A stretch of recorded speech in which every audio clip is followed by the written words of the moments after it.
Hello, everyone, and welcome to episode number 62 of A Yank on the Footy. I'm Craig Wessels from Sandusky, Ohio, and I'm thrilled that my guest is able to join me today.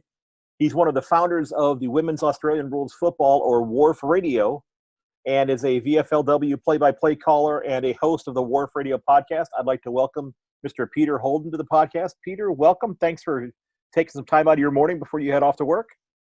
Thank you very much, Craig. Hang on, I brought my own crowd with me. It's a pleasure to be here. Fantastic. I don't have that fancy stuff yet. I'm hoping to get So, for those of us that are listening in the States, and I have, a good number of the people that listen to the podcast are in the States, but a lot of them are in Australia. How did you go about getting on board with announcing women's footy? What gave you your start with this? It's a bit of a long story. I had been announcing men's football in the past as a volunteer.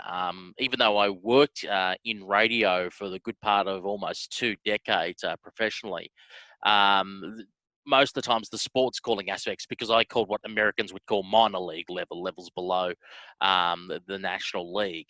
I just got into it as a volunteer. Originally as an 18-year-old, someone asked me to take part on this Channel 31, which was open access TV in Melbourne. They were doing a local footy show, and I did a few tips on there. And then they asked, can you call the under-18s grand final? And I did that, and it's like, this guy can actually call footy. And then it rolled into a year after that. I did the Western Region Football League, did the VFL. My radio career took me around Australia. Then I came back to Melbourne in the later 2000s.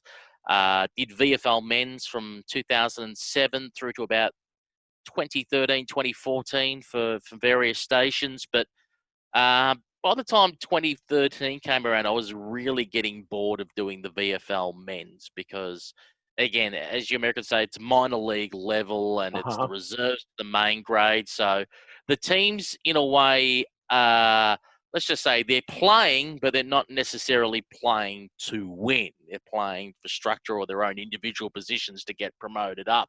So the competition had lost its soul from what it used to be when it was known as the VFA years beforehand. So I got bored with that going, geez, I want a different challenge. I want something, where it feels exciting again. And 2013, at the last minute, I got a phone call, I think it was on the day of.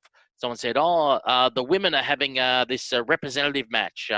It was called used to be called the Anzac Day Eve game, which was, for Americans' point of view, it's before your Veterans Day. Right. Where what happens, the women from the Australian Defence Force would play a Victorian team. It wouldn't be the best Victorian team because the best Victorian team would kick their backsides, but it'd be just a representative of the lower grades. And they asked me, can you call this game? So, all right. So I quickly, while I'm on the bus going up to the ground, I'm on YouTube trying to find, are there any videos at all? Can I, study a little bit of it just to get a feel for it? And then saw a few videos, caught my eye. And then after calling the game, which, it was an okay standard, I thought I'll just search a bit more into the videos and the history of this league. Because I knew the league existed, but it just never crossed my mind about covering it. And then I found out back then they were video streaming a game every second week. And I'm like, there's no commentators to this.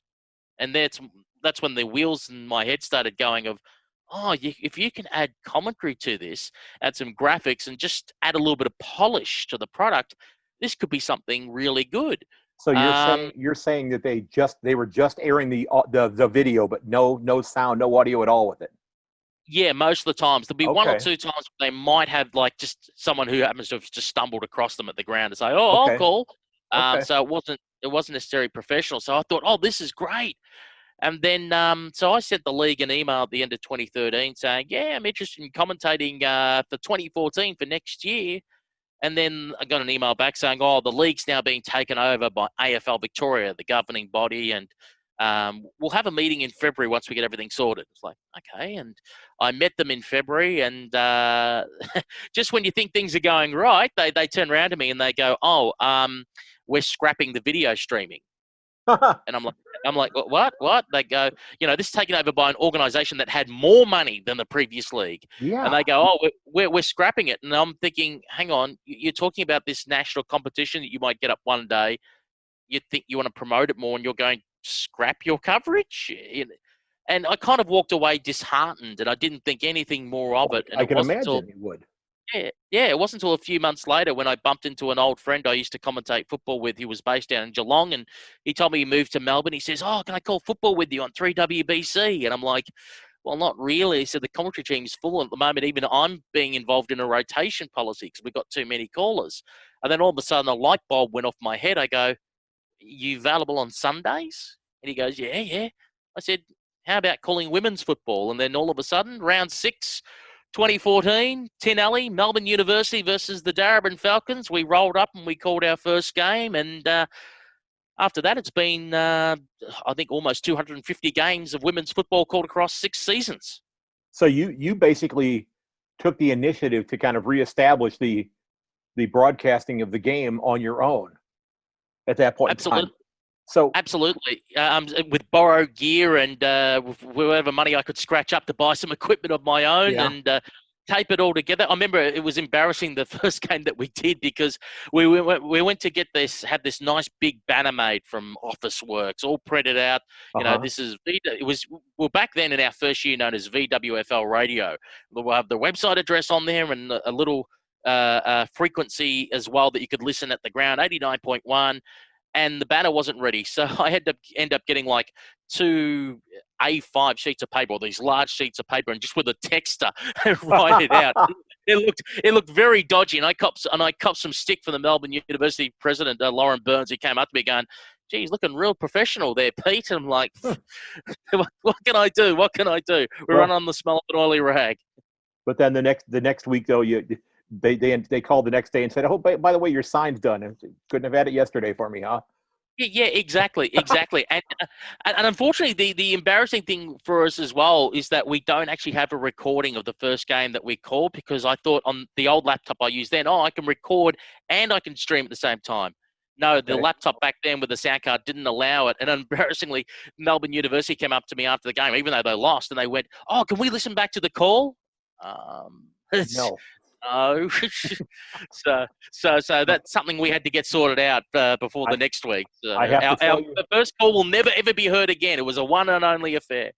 I have done an interview that way for this, where I got about 20 minutes into an interview and realized something wasn't working properly, so we had to go back and recreate the whole interview again. So that has happened. My whole sound system where I announce at the school where I work broke down on me this year, so we replaced the whole sound system. So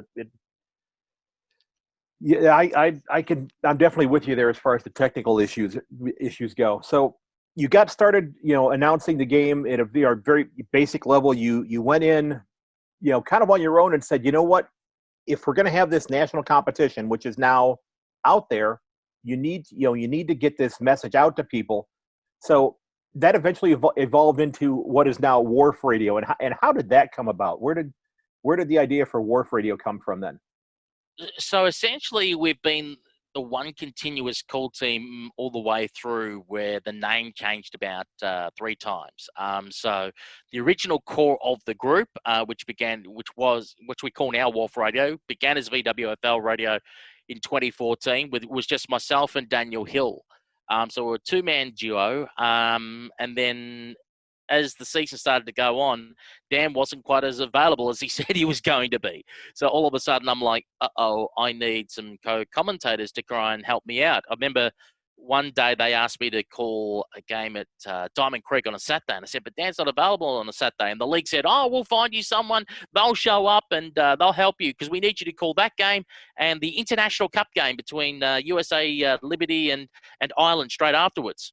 I thought, okay. And then the other person didn't show up, and I called about 5.5 hours of football by myself. Wow. And which is not tiring, but it doesn't sound good on radio. You can get away with it with a video stream. You can let the pictures do the talking, but on radio, one person for 5.5 hours sounds terrible. Well, yeah.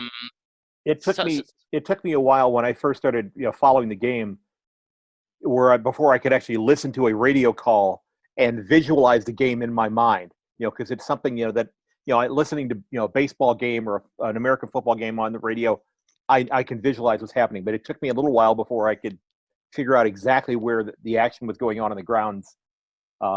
when it comes to radio. And I've actually found the group that I listen to quite a bit is the NEARS group, the National Indigenous Radio Service. They've been a lot of fun to listen to.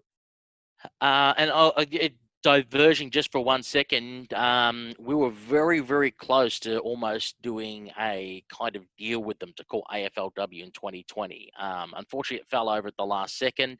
It essentially came down to money reasons in the end, and the deadline was just too tight to even look at getting sponsors to try and cover that. So it was disappointing. It's something we'd probably maybe look at doing again with them at some stage in the future. 2021's not likely because with COVID, everything's up in the air and there's no certainty, and it's hard to go get sponsors when there is no certainty about anything. Exactly. Yes.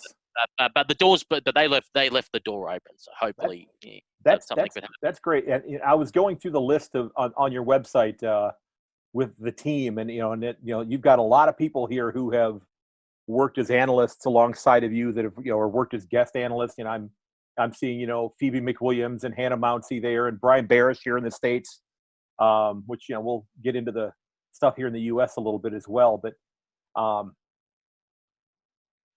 so essentially, jumping back a bit, so we had that first year as VWFL Radio. It was essentially me and Dan. We got more commentators on board for the grand finals of 2014. That's where we were introduced to Matthew Cox, who'd end up being our second longest running caller, and Katie Lambeski would join us. And by meeting Katie, that gave us the idea when things probably weren't so great between us and AFL Victoria heading into 2015 that we decided to break away. We became what was known as girlsplayfooty.com radio. Girlsplayfooty.com was a women's footy news site that lasted from about 2013 through to 2018 before its eventual collapse. It was a good site for us, and they had 17,000 followers on Facebook alone, so that gave great publicity for our calls. But unfortunately, like all things that are volunteer, people start to drop off, and the guy Matt who ran it in the end unfortunately burned himself into the ground due to too much work, and and unfortunately things started to collapse, and we decided to split the ship 3 days before it all went under. Let's just say the Titanic was heading for the iceberg, and the iceberg was almost going to touch our nose. And we thought that's a good time to get into the life raft and go. So that's what's happened there. But the Girls Play Footy days were fruitful for us because it gave us more exposure, and we started to bring more people in. And then once. And with Girls Play Footy, that also gave us the contact to get our coverage of the VFLW on RSN Carnival here in Melbourne. To explain radio in Melbourne, you've got AM and FM radio, and you've also got digital radio, which I think they call HD radio there in the United States. Right. And so every station, like, for example, SEN or 3AW or Gold FM, they've got their main station, but they've got additional digital channels. Correct. Yes. So what happens with RSN 927, they do all the horse racing during the week, horse racing, greyhound racing, all that wall-to-wall betting coverage. And they've got some spare channels, which they only sometimes use for special events. And because they're essentially not doing anything with it, we had a discussion with them one day through a contact, and they agreed to take our coverage. On a handshake agreement, they said, yeah, we'll take your calls of the VFLW. And then so that Girls Play Footy relationship allowed that to work. And then after girlsplayfooty.com collapsed, the commentary team stayed together after we moved away from them. And we thought, well, we need a new name. A few names that we would have liked to take were already taken. Women's footy was already taken by what's now known as SEN Croc Media. And we thought about using the name female in there, such as Female Footy Radio. We asked other members of our commentary team about it, and they said, no, female can sometimes have a negative connotation. So they go, let's prefer to stay with women. So we looked at things of what we could do, which doesn't impede on women's footy, but is still unique to us. And that's when we came up with, Dan actually suggested, he said, how about Wharf? He goes, Women's Australian Rules Football. And that's how Wharf Radio came to be. And that's how, and it's an easy one to remember. So when they were letting you broadcast on their spare channels, I mean, did they just kind of open it up and say, here, go ahead and utilize it? They weren't charging you for that or anything like that? Yeah, correct. Well, that's terrific. Yeah, it is. It is. The only minor thing was like in 2019, they've got two channels, Carnival 1, Carnival 2. We got bumped from the main channel to Carnival 2, essentially because the VAFA men's came along, which is another minor league here in Melbourne. And the VAFA, from what I understand, were paying.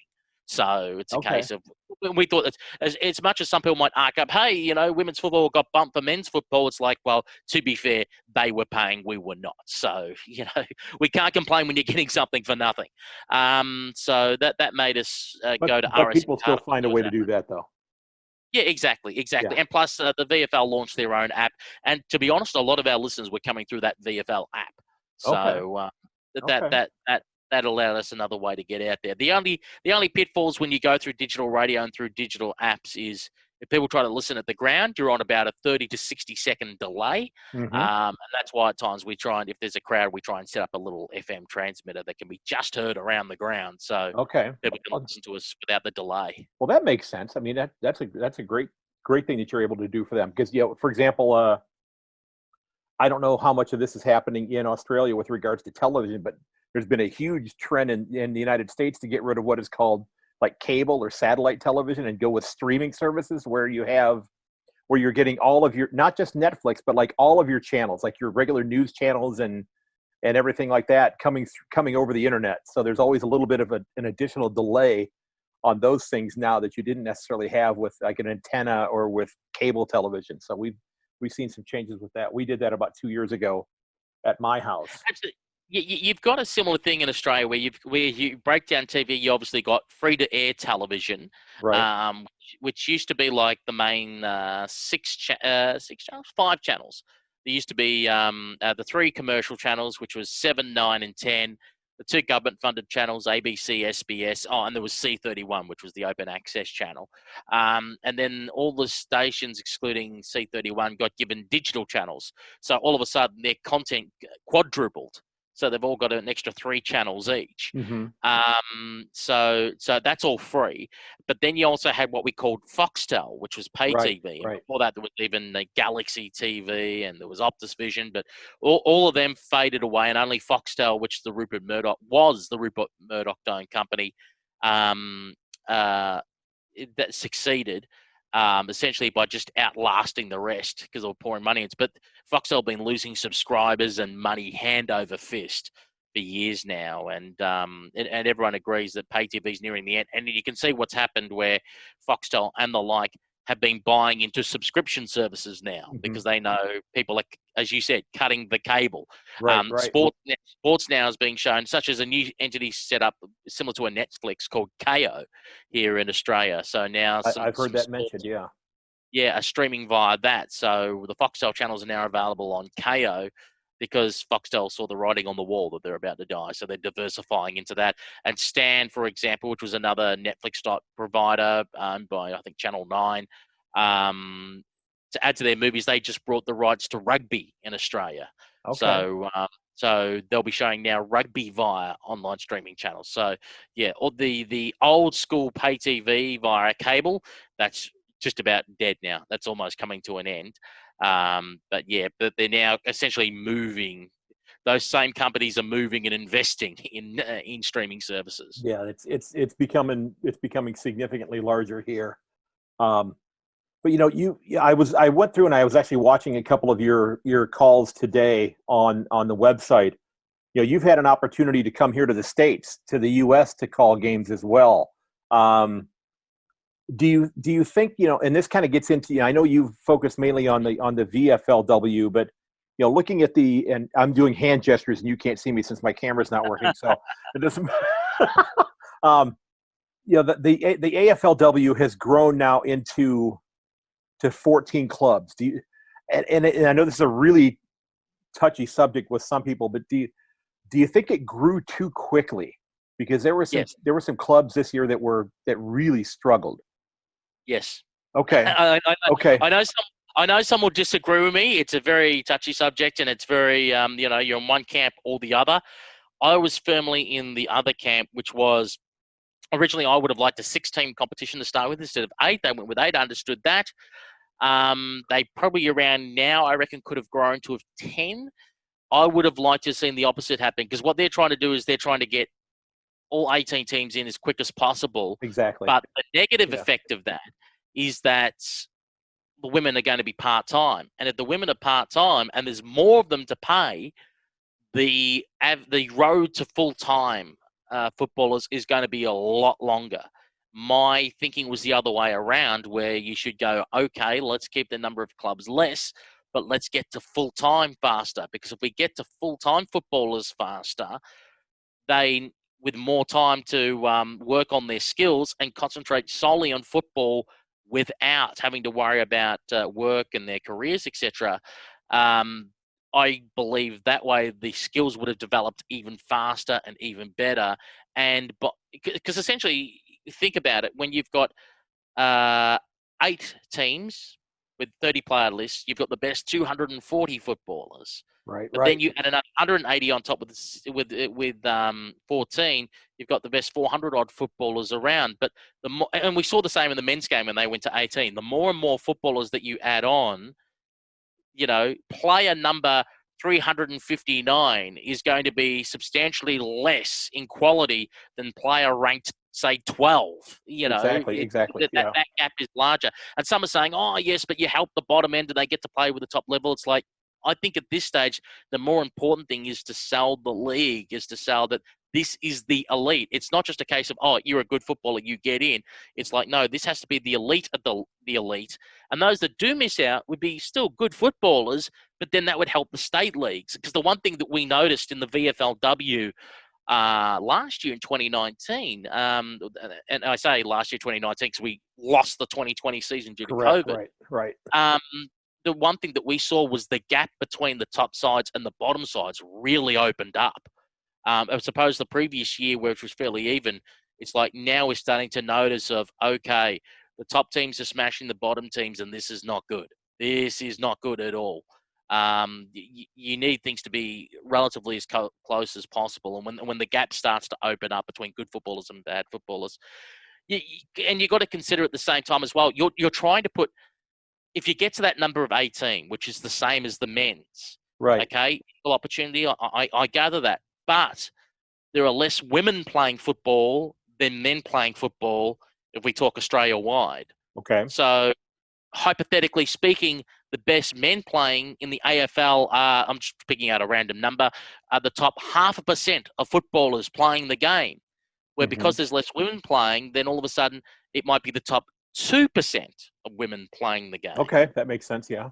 The level of eliteness is not the same in women and men. So, and that's what we should be trying to aim at, that percentage of opportunity for elite footballers should be equal. So, for example, again, if the men is the top 0.5%, we should make sure that it's only the top 0.5% of women playing. And if that means it's only 12 teams, then so be it. But therefore, we're saying this is the same quality, the same standard that we aspire to.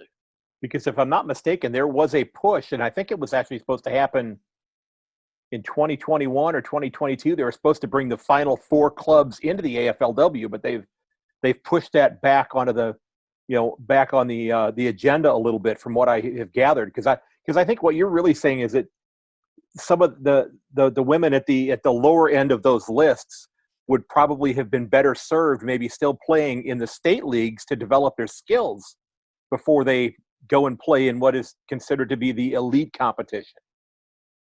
Yeah, that's correct. And at the same time, you do make the mistake of sometimes you push through some youngsters that you think are elite, that are 17, 18 years old, and you see them in underage football and you go, oh, well, they've got elite skills. And I used to always say, and it was the same thing with the boys, it's like, yeah, they might have elite skills, but the coaches are told in these talent programs, under 18s, under 16s, not to play what we call, quote unquote, negative football, not to play so defensive, allow the skills to be shown so it looks like an open, flashier game. Okay. Now, that's all well and good, but the reality is when you get to the National League, in both men's and women's, when you get to the National League, the mindset is more defensive. The coach wants to win. The coach is worried about their job. They don't want a blowout. Exactly. They're worried about defensive opportunities, and if an opportunity presents to attack, do so. But defense first is the mindset, and it's hard, close, body-on-body football. Physical, yeah. Exactly. So you play a more physical game, more in-close, tight physical game at national level compared to development level and state league, which is more open. Great, you look fantastic in under 18s, but are you ready to go one-on-one with a wily customer who's played 10 years of senior football? Because the old thing used to be, footy is played 80% above the shoulders. Yeah.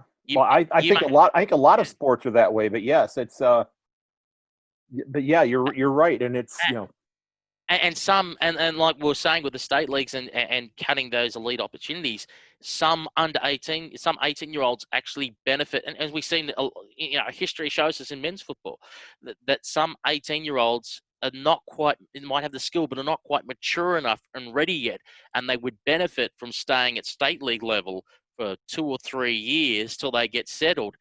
Particularly more so with women as well, because you've got to consider, unlike men, where if you get drafted as an 18-year-old, you're drafted as a full-time 18-year-old footballer. All you're worried about is football. Mm-hmm. Sure, you might do a bit of university studies, etc., but it's not your top of mind. Your top of mind is football. You're a young woman. You're 18. You get drafted to play football. That's fantastic, but you're part-time. Right. So you're either university and trying to survive on part-time money from football, or university working a little bit of part-time work while trying to do football, or if university's not for you, you're trying to balance a career while also trying to work your way through an elite program with football. Well, you look at, and I've mentioned her before, and I'm going to keep mentioning her until hopefully I figure out how to get her on the podcast for an interview. But I look at somebody like Jess Wushner that plays for Brisbane, and she's one of many people that are playing in the AFLW that are, I don't even know. Did you hear this? You heard the story, I'm sure, of her last year where she was struck by lightning at work. Yeah, she was. Yeah, she works as a stevedore. I mean, that is one of the toughest jobs on the planet. And it's, to me, it's, and I've mentioned this in several episodes now. To me, it's mind blowing that one day she's at work as a stevedore, gets struck by lightning, and 2 days later she's back at footy practice. Yeah. To me, she's got to be one of the toughest people on the planet. Yeah, exactly. And she mentioned as well, she didn't feel quite the same for, I think, several weeks afterwards. I think, if I'm correct, she either went to training and maybe played a game and then didn't play the next week, or went to training and then didn't play. But I know she missed one game because she said she thought she was okay, and then she realised she didn't feel quite right. And then it had to take time to obviously get back. Obviously, the shock and everything settling in from being struck by lightning. But I've interviewed Tiana Ernst's work. Tiana Ernst, Dr. Tiana Ernst, who was training as an obstetrician, gynecologist. She was working her hospital shifts, where she was sometimes doing double shifts to try and get enough time off so she could play football. Or she would work a night shift, then have to do a morning training session, then go to sleep and then go back to work again, or do a shift, then go straight across and do training at work. And she used to mention some things like in the first season where they only gave him one set of training gear. They didn't give him multiple sets. They just gave him the one set of training gear, and they were meant to show up for training 4 times a week. So she said she'd do it. She'd go to work, do her long 8-hour shift, drive an hour to the ground, do her training, finish finally about 9 o'clock at night, something like that, drive home, get home at 10 o'clock to get ready to have some dinner. At the same time, have to put her training gear in the wash for an hour, take it out, hang it up, and then before she went to work in the morning, get it off the line, hoping it had dried, because she needs that same training gear for that night's training. That's the sacrifice they used to make. So what do we what can the league do? And the league, has had a hugely strange year with COVID and everybody being off at the different hubs and that type of thing.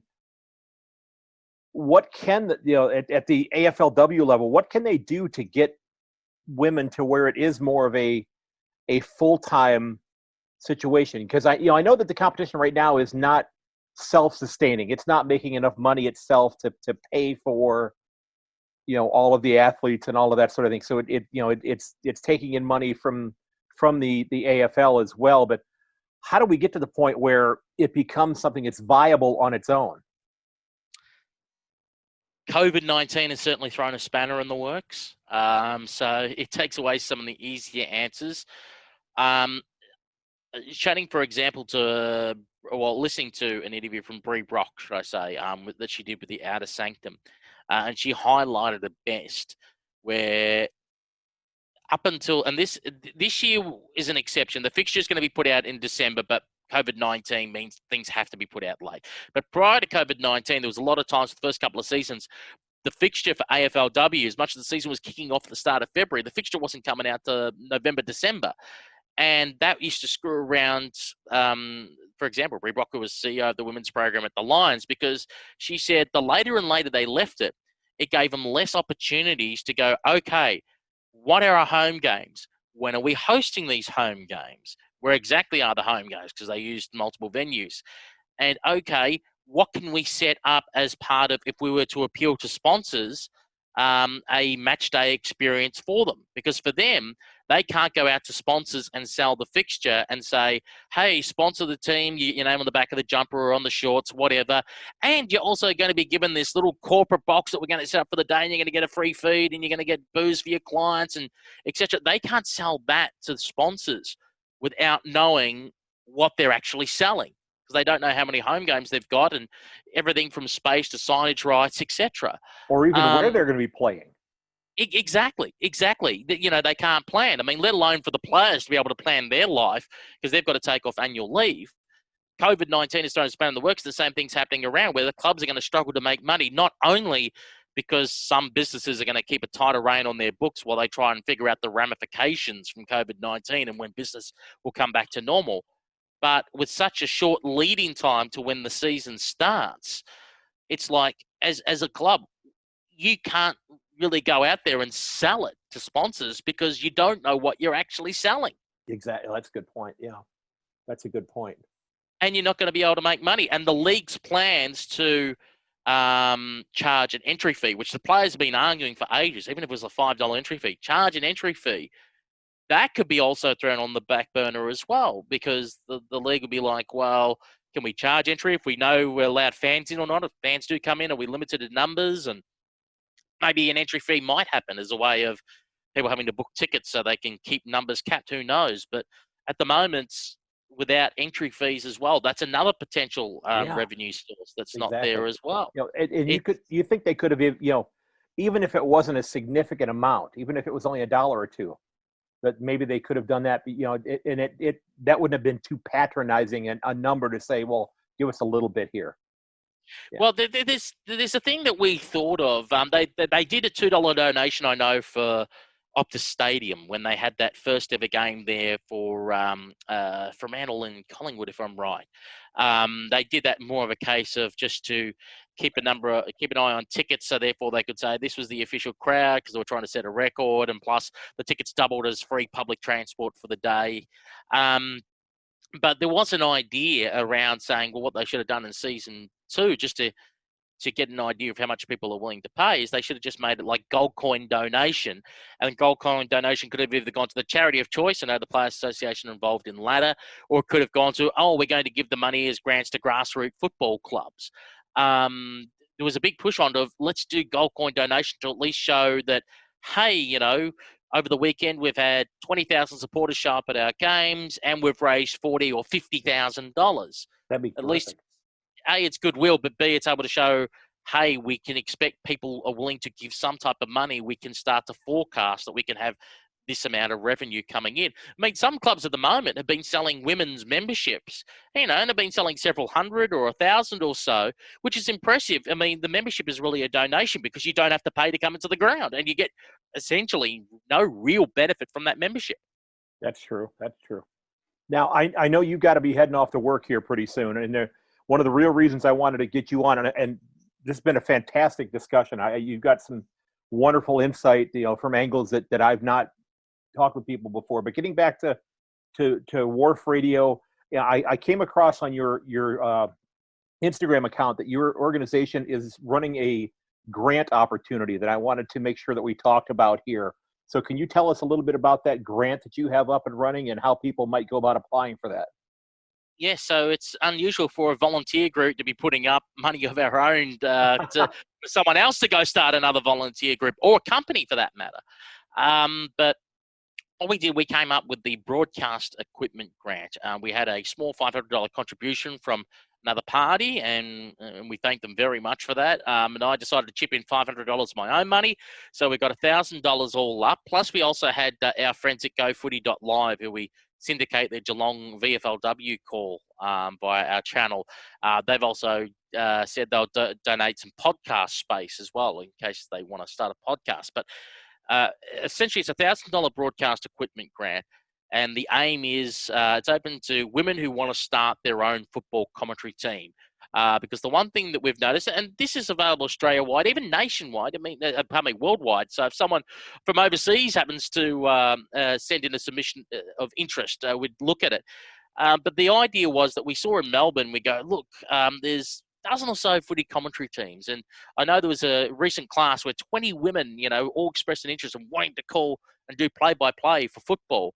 And I tried to put up a list together of, places they could go to call on besides ourselves. And then I realized all these organizations, whether they're independent groups or whether they be community stations, they're all run by men.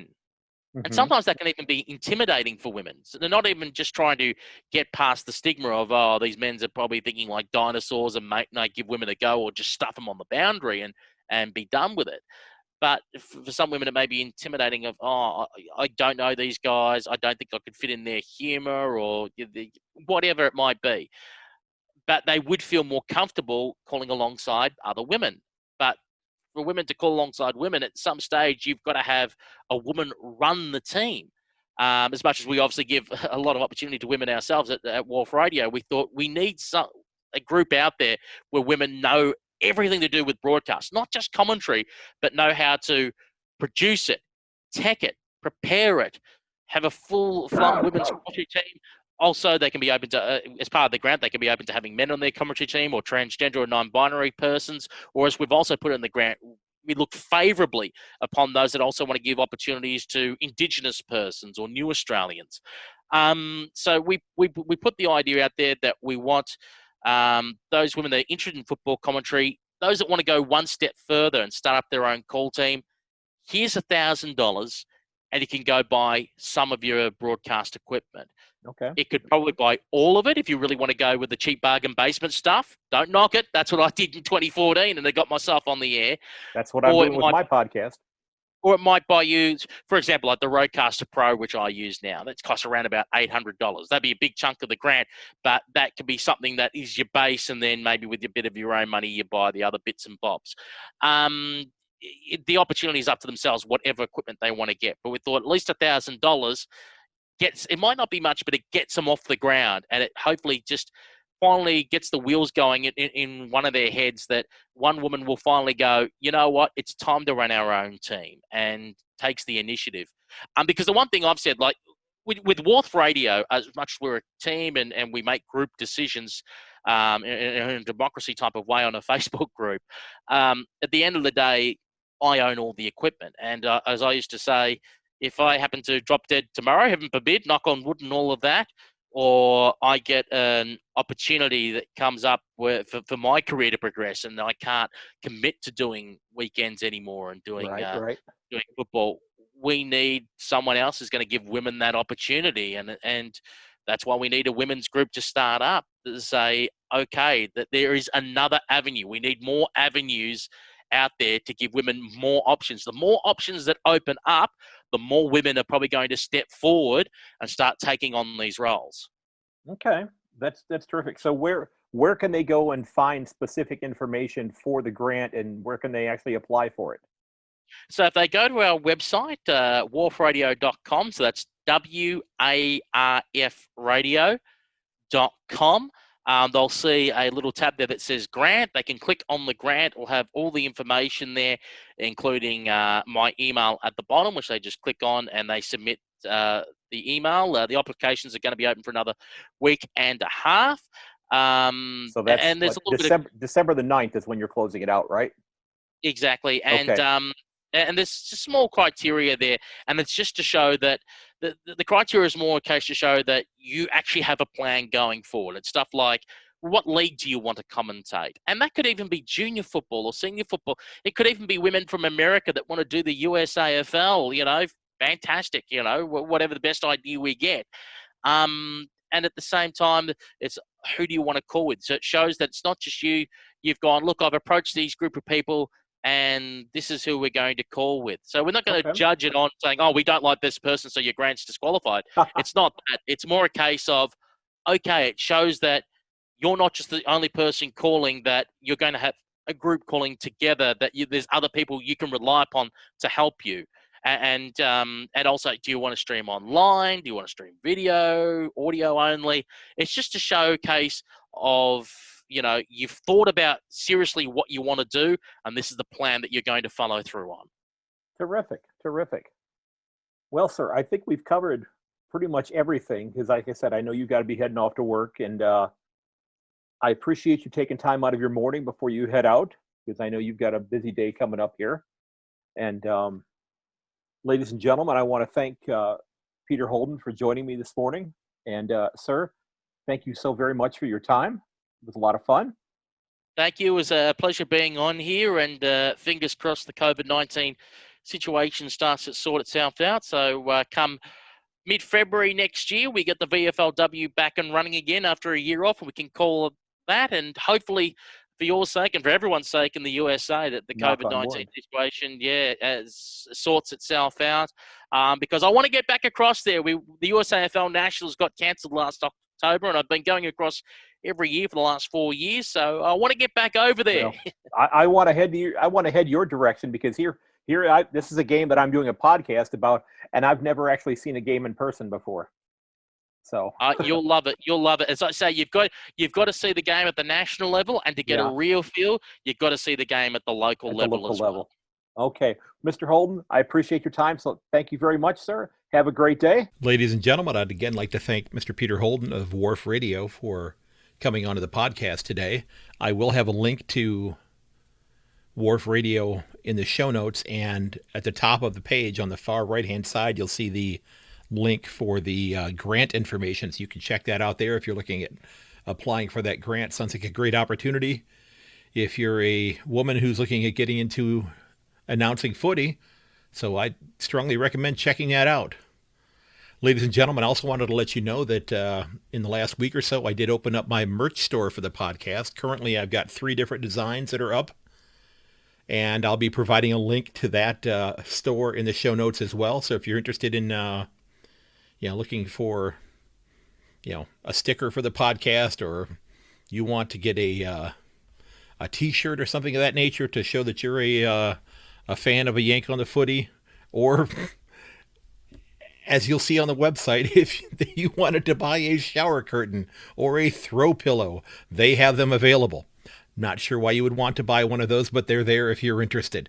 And again, one of the neat things about Redbubble is that they print most of the stuff that they offer on multiple continents. So if you order something in Australia or order something in the United States, it's going to get printed there and shipped from there rather than being printed and shipped from overseas. So hopefully you'll consider taking a look at it. Any funds that come along with this, I'm looking at plugging right back into the podcast, upgrading equipment, subscription services for the podcast host, that sort of thing. Ultimately getting my podcast website up and running. I have the one that goes along with the Podbean app, but I also have a regular podcast site already set aside. I just do not have it up and running yet. I'm hoping to get that done as well. And this is all kind of culminating with the soon-to-be 1-year anniversary of the podcast, which to me is still mind-boggling that I've made it that far. I'm getting ready to move into my 2nd year. My first anniversary of the podcast is coming up on the 29th of December. It's a lot of anniversaries coming up in the month of December, because my wife and I will be celebrating our 25th wedding anniversary on the 23rd of December. And no, if she's listening, which I know she's not. I did not have to check the date on the inside of my ring. And yes, it is on the inside of my ring, just in case I get old and I forget. But the 29th is the first date for my first anniversary of the podcast. And I had a goal of 10,000 downloads by the anniversary date. And it looks like it might just be achievable, because I'm at this moment in time 550 downloads away from reaching that goal of 10,000 downloads. And I can't thank those of you who have listened nearly enough for checking out the podcast. It's been great. I truly appreciate you listening. It's been wonderful hearing from different people, hearing from all of you who have listened and tuning in and giving your views and sharing your thoughts and reaching out. It's truly been a blessing learning about the game from fans like yourselves. And don't forget that if you'd like to sign up for the mailing list so that you get each new episode delivered to you first, there is a link to a very short form in the show notes. Okay? If you'd like to sign up, I'll get you added onto the list. I just added somebody new earlier today. And, again, check out the storefront. See if there's anything that you like. Even if you're a supporter of a club and you're looking for stickers or that sort of thing for your club that are inexpensive, great place to look. They've got tons of them there. And also, if you're somebody who's interested in possibly becoming a guest, or you have somebody that you think would be a great guest on the podcast, to talk about the off-season, to talk about the draft, which is coming up here very shortly, please feel to reach out to me on Twitter at yank_on. You can also reach me at yankonthefooty@gmail.com. And you can find me on Facebook at the podcast webpage at a Yank on the Footy, as well as on Instagram. If you got an idea for a show topic, shoot me a DM. I've got a list of things that I'm wanting to get into, but you may have an idea that I've never thought of, and it would be a fantastic topic. And remember that while you can find all the episodes for the podcast at yankonthefooty.podbean.com, you can also find it on your favorite podcast provider. And also, every episode is available on my YouTube channel as well. You just have to search for my name, Craig Wessels. And now that you've listened, I would hope you'll consider giving me a review on Apple Podcasts. Let me know how I'm doing. If I've earned a 5-star from you, that'd be fantastic. But I really would love to hear what you think. I'd love for the podcast host to hear what you think as well. And don't forget, as I said, you can reach me at yankonthefooty@gmail.com, and also on Twitter at yank_on, as well as on Facebook and Instagram at yankonthefooty. And before I go, I'd like to thank Mr. Joseph McDade for the use of a couple pieces of his great music. I'm using Backplate and Elevation. You can find his music not only on Spotify, but also on his website at josephmcdade.com/music. So again, Mr. McDade, thanks so very much. Now, ladies and gentlemen, I want to thank you for listening, because while many of us are fans of our teams, deep down we're fans of a game that we all love, and that's the game of footy. And again, I thank you so very much for listening, and I ask that you please share the podcast with your friends and family. And ladies and gentlemen, as always, may your dribble kick never hit the post. I'll catch you later.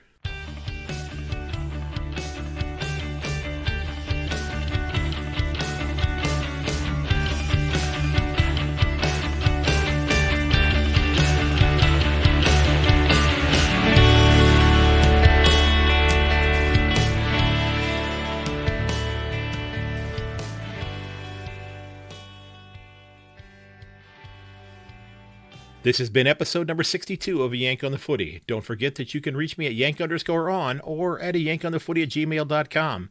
You can also find me on Instagram and Facebook at a Yank on the Footy. And you can also find the podcast on YouTube, searching out my name, Craig Wessels. Again, ladies and gentlemen, thanks for listening, and please share the podcast with your friends and family. And until next time, goodbye.